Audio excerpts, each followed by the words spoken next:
പ്രിയപ്പെട്ട മക്കളെ, നമ്മൾ ഇന്ന് യഹ് ധർത്തി ഹേ ഉസ് കിസാൻ കി എന്ന ഒരു കവിതയാണ് എടുക്കാൻ പോകുന്നത്. കേദാർനാഥ് അഗ്രവാളാണ് ഈ കവിത എഴുതിയിരിക്കുന്നത്. ഇത് ഒരു കർഷകനെ കുറിച്ചിട്ടുള്ള കവിതയാണ്. കർഷകര് എത്രമാത്രം പ്രയാസപ്പെട്ടിട്ടാണ്, എത്രമാത്രം കഠിന പ്രയത്നം ചെയ്തിട്ടാണ് കൃഷി ഉണ്ടാക്കുന്നത്. വയലില് അവരെത്രമാത്രം കഷ്ടപ്പെട്ടിട്ടാണ് പണി ചെയ്യുന്നതും അവര് കൃഷി ചെയ്യുന്നതും അവര് കൃഷി ചെയ്തിട്ടുള്ള സാധനങ്ങളാണ് നമ്മൾ ഭക്ഷണമായിട്ട് കഴിക്കുന്നത്. അരിയായാലും പച്ചക്കറിയും ഒക്കെ കർഷകരുണ്ടാക്കുന്നതാണ്. കർഷകരുണ്ടാക്കുന്ന ആ എന്താ പറയാ വിളവുകളാണ് നമുക്ക് ഭക്ഷണമായിട്ട് ലഭിക്കുന്നത്, അല്ലേ?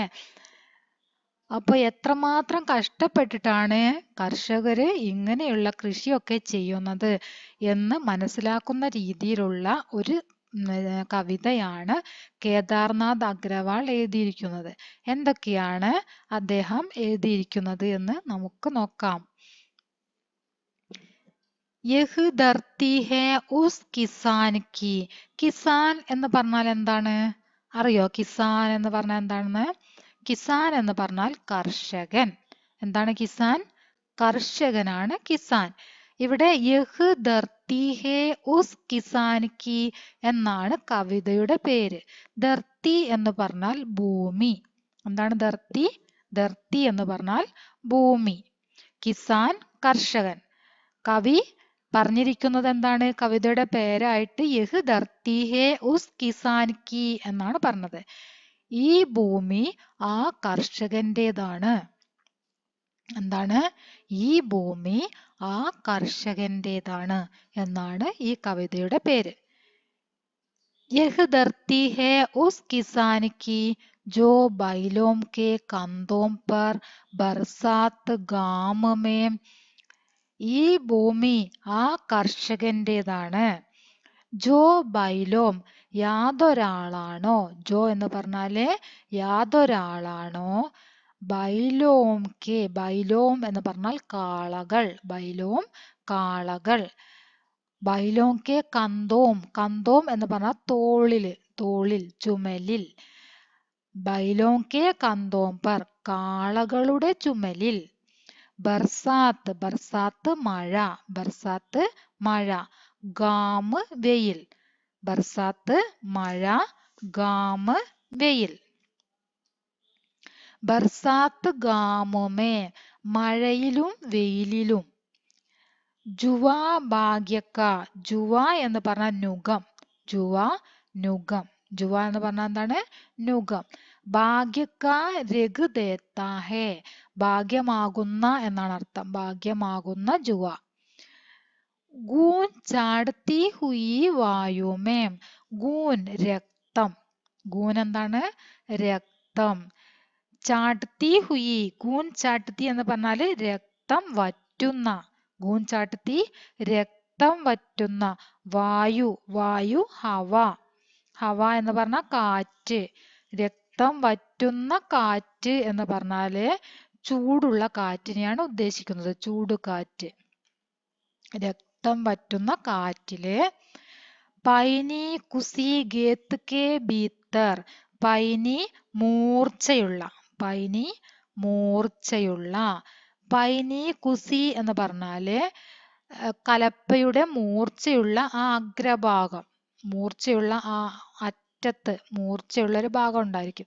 നിങ്ങള് കലപ്പയും അതുപോലെ തന്നെ എന്താ പറയാ കൃഷി ചെയ്യാൻ വേണ്ടിയിട്ട് നിലം ഉഴുതു മറിക്കുന്നത്, കാളകളുടെ പുറത്ത് കലപ്പയൊക്കെ വെച്ച് കെട്ടിയിട്ട് നിലം ഉഴുതു മറിക്കുന്നത് നിങ്ങൾ നേരിട്ട് കണ്ടിട്ടുണ്ടോ? നമുക്കിവിടെ ഒരു പിക്ചർ കാണാം. എങ്ങനെയാണ് കണ്ടോ? കാളകളിതാ, കാളകളുടെ ചുമലില് കഴുത്തിൽ കണ്ടോ അങ്ങനെ വെച്ച് കെട്ടിയിരിക്കുന്നത് കണ്ടോ? നുകം കലപ്പ വെച്ച് കെട്ടിയിട്ട് ഇതാ ഇവിടെയാണ് മണ്ണില് ഇറങ്ങാനുള്ള ആ ഭാഗം, അതിന്റെ അഗ്രഭാഗം, അഗ്രഭാഗം ഈ ഭാഗത്താണുള്ളത്. അത് മണ്ണിലേക്ക് ഇറക്കിയിട്ട് ആ കാളകൾ ഇങ്ങനെ നടന്നു പോകുന്ന സമയത്ത് അത് മണ്ണിലൂടെ അങ്ങനെ പോവും. ആ സമയത്ത് അവിടെയൊക്കെ ഇങ്ങനെ കിളച്ച് വരും. കണ്ടോ? അങ്ങനെ ഉഴുത് മറിക്കുകയാണ് ചെയ്യാം. വളരെയധികം പ്രയാസപ്പെട്ടിട്ടാണ് ഇത് ചെയ്യുന്നത്. കണ്ടോ? എത്രമാത്രം മണ്ണും വെള്ളവും ചളിയും ഒക്കെ നിൽക്കുന്നത് കണ്ടില്ല. ഇങ്ങനെ പാടത്ത് അവര് വളരെയധികം പ്രയാസപ്പെട്ടിട്ട് വെയിലാണെങ്കിൽ വെയില്, മഴയാണെങ്കിൽ മഴ, അതൊക്കെ കൊണ്ടിട്ട് വളരെയധികം പ്രയാസപ്പെട്ടിട്ടാണ് കർഷകര് കൃഷി ചെയ്യുന്നത്. മനസ്സിലായോ? അപ്പൊ നമുക്ക് ആദ്യം മുതൽ ഒന്നുകൂടെ നോക്കാം. എഹ് ധർത്തി ഹേ ഉസ് കിസാൻ കി, ഈ ഭൂമി ആ കർഷകന്റേതാണ്. ജോ ബൈലോം കെ കന്തോം പർ ബർസാത്ത് ഗാമമേ, ആരാണോ കാളകളുടെ തോളിൽ മഴയത്തും വെയിലത്തും ജുവാ ഭാഗ്യക്ക രഘ് ദേത്താ ഹേ, നുകം ഭാഗ്യമാകുന്ന നുകം വെച്ച് കെട്ടിയിട്ട് ഗൂൻ ചാട്ടത്തി ഹുയി വായുമേം, രക്തം വറ്റുന്ന രീതിയിലുള്ള ചൂട് കാറ്റില് പൈനി കുസി ഗേത്ത് കെ ഭീത്തർ, ഗേത്ത് പറഞ്ഞ വയല്, വയലിന്റെ ഭീത്തർ പറഞ്ഞ ഉള്ളിൽ, വയലിന്റെ ഉള്ളിലേക്ക്, അതായത് ആ മണ്ണ്, വയലിലുള്ള മണ്ണുണ്ടല്ലോ, ആ മണ്ണിന്റെ ഉള്ളിലേക്കായിട്ട് പൈനി കുസി, കലപ്പയുടെ മൂർച്ചയുള്ള ആ മൂർച്ചയുള്ള ഭാഗം, ആ കൂർത്ത അഗ്രഭാഗം, കലപ്പയുടെ കൂർത്ത അഗ്രഭാഗം മണ്ണിലേക്ക് ഇറക്കിയിട്ട് ദൂർ കളേജേ തക്ക്, ദൂരെ, കളേജ് പറഞ്ഞാൽ ആഴം, കളേജേ തക്ക് ആഴത്തില്, ദൂരെ ആഴത്തില്, കളേജ് ദൂർ കളേജേ തക്ക് ദൂരെ ആഴത്തിൽ, ലേ ജാക്കർ കൊണ്ടുപോയിട്ട്, അതായത് ആ കലപ്പയുടെ ആ കൂർത്ത അഗ്രഭാഗം മണ്ണിലിറക്കിയിട്ട് ദൂരേക്ക് കുറച്ച് ആഴത്തിലേക്ക് തന്നെ കൊണ്ടുപോയിട്ട് ജോത്ത് ഡാൽത്താ ഹേ മിട്ടിക്കോ, ജോത്ത് ഡാൽന എന്ന് പറഞ്ഞാൽ ഉഴുതു മറിക്കുക, ജോത്ത് ഡാൽന ഉഴുതു മറിക്കുക, മിട്ടി മണ്ണ്. എന്ത് ചെയ്യുന്നു അവര്? അങ്ങനെ ആഴത്തിലേക്ക് ഇറക്കിയിട്ട് അതിനെ, ആ മണ്ണിനെ ഉഴുതു മറിക്കുന്നു. പാംസ് ഡാൽക്കർ, പാംസ് എന്ന് പറഞ്ഞാൽ വളം, ഗാദ്. പാംസ് പറഞ്ഞാൽ ഗാദ്, നമ്മളൊരു പാഠത്തിൽ പഠിച്ചതാണ് ഗാദ് എന്ന്. ഗാദ് ഡാൽക്കർ വളം ഇട്ട്, और बीज फिर बो देता है, ബീജ് പറഞ്ഞ വിത്ത്, ബീജ് വിത്ത്, ഫിർ ബോ ദേത്താ ഹെ, ബോന പറഞ്ഞ വിതയ്ക്കുക, ബോന വിതയ്ക്കുക, ആ ബീജ് ബോന എന്ന് പറഞ്ഞ വിത്ത് വിതയ്ക്കുക. അവര് മണ്ണിനെയൊക്കെ കിളച്ചൊരുക്കി, കിളച്ച് എന്താണ് പറയാ, പൂട്ടിയിട്ട്, കന്നുകളെ കൊണ്ട് പൂട്ടുക, അതായത് മണ്ണൊക്കെ കിളച്ചിട്ട് പാകമാക്കിയിട്ട് അവര് വളമിടുകയും അതിൽ വിത്തിടുകയും ഒക്കെ ചെയ്യുന്നു. നയേ വർഷമേ നയീ ഫസലിക്കെ, പുതിയ വർഷത്തിലെ പുതിയ വിളവിന് വേണ്ടി, പുതുവർഷത്തിൽ പുതിയ വിളവുണ്ടാവും അല്ലെ, നെല്ലൊക്കെ ഉണ്ടായിട്ട് നെല്ല് കൊയ്ത് നെല്ലൊക്കെ എടുക്കുന്ന സമയം. അപ്പം പുതുവർഷത്തിലേക്കുള്ള പുതിയ വിളവിന് വേണ്ടിയിട്ട് ടേർ അന്നക്കാ ലഗ് ജാത്താ ഹെ, ടേർ അന്നക്കാ ലഗ് ജാത്താ ഹെ, ടേർ പറഞ്ഞ കൂന, കൂമ്പാരം, കൂനയായിട്ട്, ധാന്യത്തിന്റെ കൂമ്പാരം, അന്ന് പറഞ്ഞ ധാന്യം, ധാന്യ കൂമ്പാരം ഉണ്ടാക്കുന്നു അവര്. പുതിയ വർഷത്തിലേക്ക് വേണ്ടിയിട്ട്, പുതുവർഷത്തിലേക്കുള്ള വിളവിന്റെ ആ കൂമ്പാരം, അന്നത്തിന്റെ ധാന്യത്തിന്റെ കൂമ്പാരം ഉണ്ടാക്കാൻ വേണ്ടിയിട്ട് അവര് മണ്ണ് കിളച്ച് പാകമാക്കി അതിൽ വിത്തിട്ട് വളമിട്ട് ഒക്കെ കൃഷി ചെയ്യുന്നു എന്നാണ് പറഞ്ഞത്. യഹ് ധർത്തി ഹേ ഉസ് കിസാൻ കി, അങ്ങനെ വളരെയധികം കഷ്ടപ്പെട്ട് വളരെയധികം പരിശ്രമിക്കുന്ന കർഷകന് വേണ്ടിയുള്ളതാണ് ഈ ഭൂമി. ഈ ഭൂമി ആ കർഷകന്റേതാണ്, മണ്ണിൽ പണിയെടുക്കുന്ന കർഷകനുള്ളതാണ് ഈ ഭൂമി എന്നാണ് കവി ഇവിടെ പറഞ്ഞിരിക്കുന്നത്. നഹീം രാവ് കി നഹീം രംഗ് കി, രാവ് രാജാവ്, രംഗ് ദരിദ്രൻ, രാവ് രാജാവ്, രംഗ് പറഞ്ഞാല് ദരിദ്രൻ. അപ്പൊ എന്താ പറയുന്നത്? നഹീം രാവ് കി, ഈ ഭൂമി രാജാവിൻ്റെതല്ല, നഹീം രംഗ് കി ദരിദ്രന്റേതുമല്ല, നഹീം കിസി കി മറ്റാരുടേതുമല്ല, നഹീം കിസി കി മറ്റാരുടേതുമല്ല. ആരുടേതാണ് പിന്നെ ഈ ഭൂമി?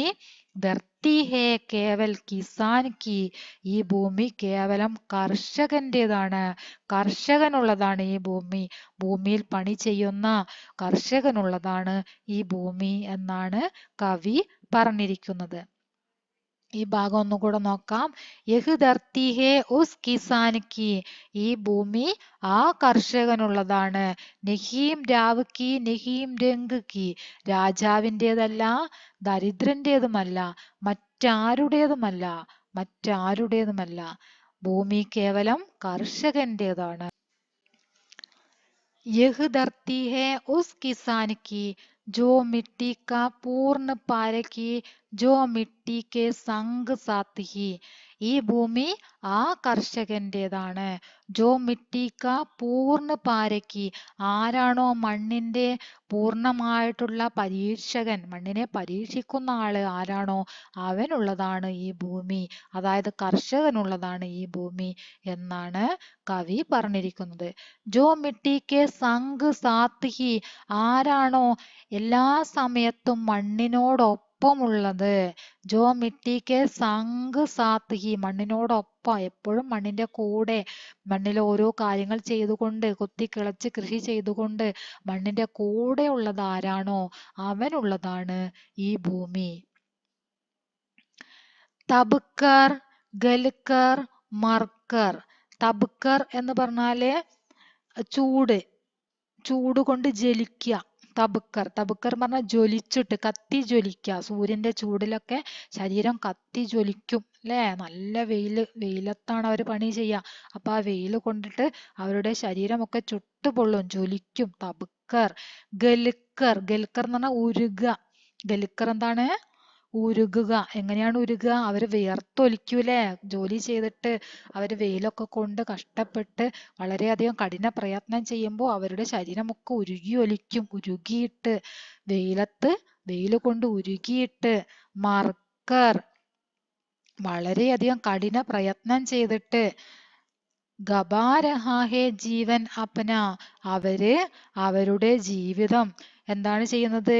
ഗബാ രഹാ ഹേ, ജീവൻ ഗബാന എന്ന് പറഞ്ഞാൽ ജീവിതം ചിലവഴിക്കുക. അവരവരുടെ ജീവിതം ചിലവഴിക്കുന്നു. ഗബാ രഹാ ഹേ ജീവൻ അപ്പന, അവര് അവരുടെ സ്വന്തം, അപ്പന എന്ന സ്വന്തം, ജീവൻ സ്വന്തം ജീവിതം അവരങ്ങനെ ചെലവഴിക്കുകയാണ് ഓരോ കാര്യങ്ങളും മണ്ണിൽ ചെയ്തുകൊണ്ട്.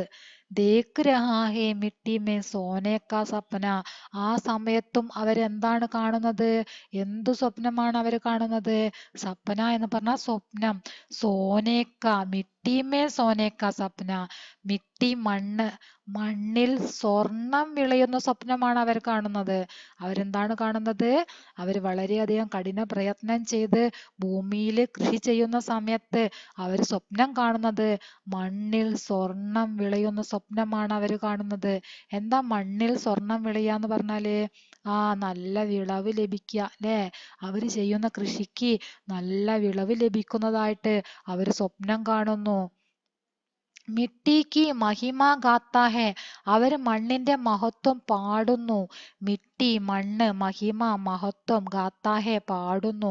അവര് മണ്ണിന്റെ മഹത്വം പാടുന്നു. മിട്ടിക്ക് ഹി അന്തസ്ഥൽ മേ, മണ്ണിന്റെ, മിട്ടിക്ക് ഹി അന്തസ്ഥൽ, മണ്ണിന്റെ ഉള്ളിൽ, അന്തസ്ഥൽ പറഞ്ഞ ഭീത്തർ, ഉള്ളിൽ. മിട്ടിക്ക് ഹി അന്തസ്ഥൽ മേ, മണ്ണിന്റെ ഉള്ളിൽ. അപ്പനെ തനിക്ക് ഗാത് മിലാക്കർ, സ്വന്തം ശരീരത്തിനെ വളമാക്കിയിട്ട്, അതായത് അങ്ങനെ പറഞ്ഞാൽ കഠിന പരിശ്രമം ചെയ്തിട്ട് എന്നാണ് പറഞ്ഞത്. അപ്പനെ തനിക്ക് ഗാത് മിലാക്കർ എന്ന് പറഞ്ഞാല് കഠിന പരിശ്രമം ചെയ്യുക. മിട്ടിക്ക് ഹി അന്തസ്ഥൽ മേ, മണ്ണിന്റെ ഉള്ളില്. അപ്പനെ തനിക്ക് ഗാത് മിലാക്കർ, അപ്പനെ തനിക്ക് ഗാത് മിലാക്കർ എന്നുള്ളതിന് ഒന്നിച്ചുള്ള അർത്ഥാണ് വളരെയധികം കഠിനമായിട്ട് പരിശ്രമം ചെയ്യുക, കഠിന പരിശ്രമം ചെയ്യുക. മിട്ടിക്കോ ജീവിത് രഖ്താ ഹേ ഗുദ് ജീത്താ ഹേ, അങ്ങനെ മണ്ണിൽ കഠിന പരിശ്രമം ചെയ്തിട്ട് അവര് മണ്ണിനെ ജീവനുള്ളതാക്കുന്നു. അതായത് മണ്ണിൽ ഓരോ കൃഷി നടത്തിയിട്ട്, കൃഷി ചെയ്തിട്ട് അവര് മണ്ണിനെ ജീവനുള്ളതാക്കുന്നു. ഗുദ് ജീത്താ ഹേ, എന്നിട്ട് അവർ സ്വയം ജീവിക്കുന്നു. ഗുദ് സ്വയം, ജീത്താ ഹേ ജീവിക്കുന്നു. യഹ് ധർത്തി ഹേ ഉസ് കിസാൻ കി, ഈ ഭൂമി ആ കർഷകന്റേതാണ്. ഈ ഭൂമി ആ കർഷകനുള്ളതാണ്. ഇങ്ങനെ വളരെയധികം കഠിന പ്രയത്നം ചെയ്തിട്ട് കൃഷി ഉണ്ടാക്കുന്ന കർഷകനുള്ളതാണ് ഈ ഭൂമി എന്നാണ് കവി പറഞ്ഞിരിക്കുന്നത്.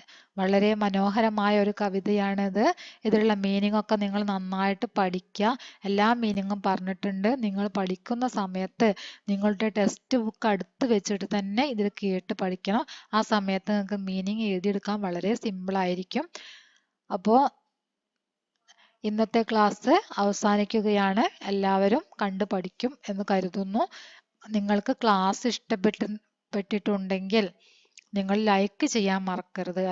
ഇഷ്ടപ്പെട്ടവരെല്ലാവരും ക്ലാസ് കേൾക്കുന്ന നിങ്ങൾക്ക് ഉപകാരപ്പെട്ടു എന്ന് തോന്നുന്നുവെങ്കിൽ തീർച്ചയായിട്ടും നിങ്ങൾ ലൈക്ക് ചെയ്യണം. അതുപോലെ തന്നെ നിങ്ങളുടെ വിലയേറിയ കമൻറ്റുകൾ ഒക്കെ നിങ്ങൾ അറിയിക്കുക. സബ്സ്ക്രൈബും കൂടെ ചെയ്യാം. ഓക്കെ.